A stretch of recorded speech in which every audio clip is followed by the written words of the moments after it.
Like many people, I like to hike and camp in the wilderness, but I also like the Siege stove and any equipment that I own to also function well in situations that are survival related, natural disasters, anything of that order. And because of that, I like my equipment to be reliable, not unnecessarily complicated, not waste resources, and be as natural as possible.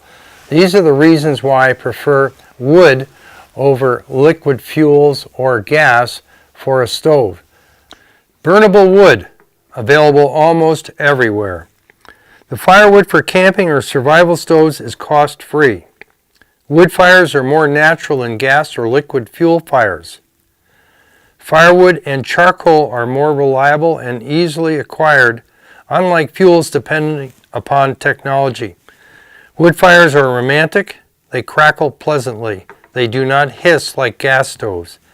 Wood fires can be continually fed long into the night, a good background for friendly conversation.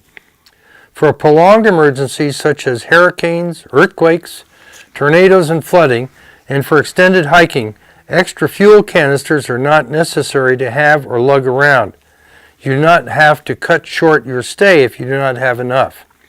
Using the Siege stove conserves wood and non-renewable resources. This remarkable stove uses less than 1/10 the wood than does an open fire.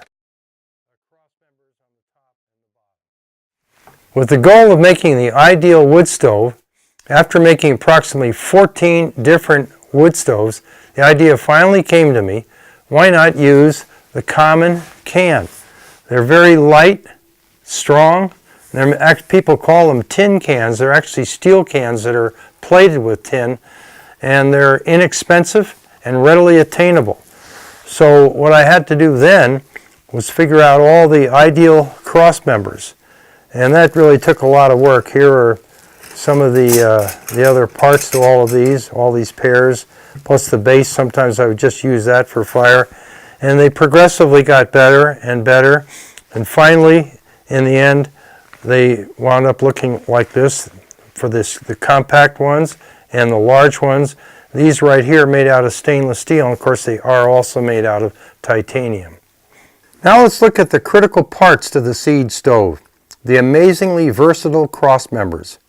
Strong and lightweight stainless steel and even lighter titanium.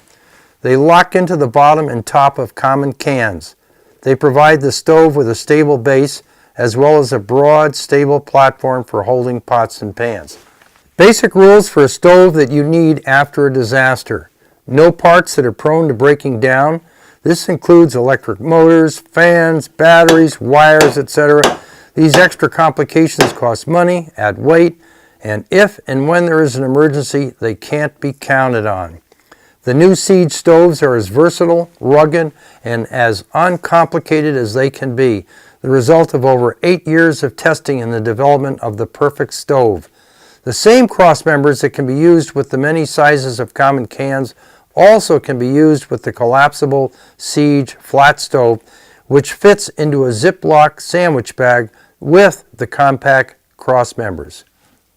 Siege stoves work great for scrambling eggs while simultaneously toasting bread and heating a tortilla. A great bonus on this stove is that you can grill on it too. Fish, meat, chicken. Grilling cannot be done on gas backpack stoves. Because of the heat of a Siege stove, it should be placed on granite or dirt. If on a wooden table, it should be placed on top of a metal lid or pan. And by the way, the Siege stove produces sufficient heat without the need of an electric motor and fan due to the width and height of the firebox. If you need to cook a meal where it is not practical to burn wood, a small alcohol stove can be placed inside a Siege stove on a couple of coat hanger wires or tent pegs or skewers. The Siege stove provides excellent support as well as a windscreen. I did this once on a mountaineering expedition in a hotel room in a foreign country where it was not safe to eat outside. Siege stoves are manufactured entirely in Northern California. The laser cutting and all fabrication is done in the USA. For general cooking, if you want to keep the bottom of your food pan free of soot, You can either wait for the wood fire to burn down to charcoals or place a buffer pan under the food pan. When backpacking, you can use a thin branch for a poker. At home or for vehicle travel, it's handy to have a small metal poker. Here are several different types. If you don't backpack often, but like to be prepared for anything that might happen, all you need to do is drop a set of cross members into your backpack or emergency survival box and have a pot handy and some cans of food. Now you have a way to cook meals and boil water. After an earthquake, tornado, hurricane, or flooding, or simply a backpacking trip, you'll be able to cook meals for yourself as well as for your family and friends with your Siege stove. Thanks for watching this video.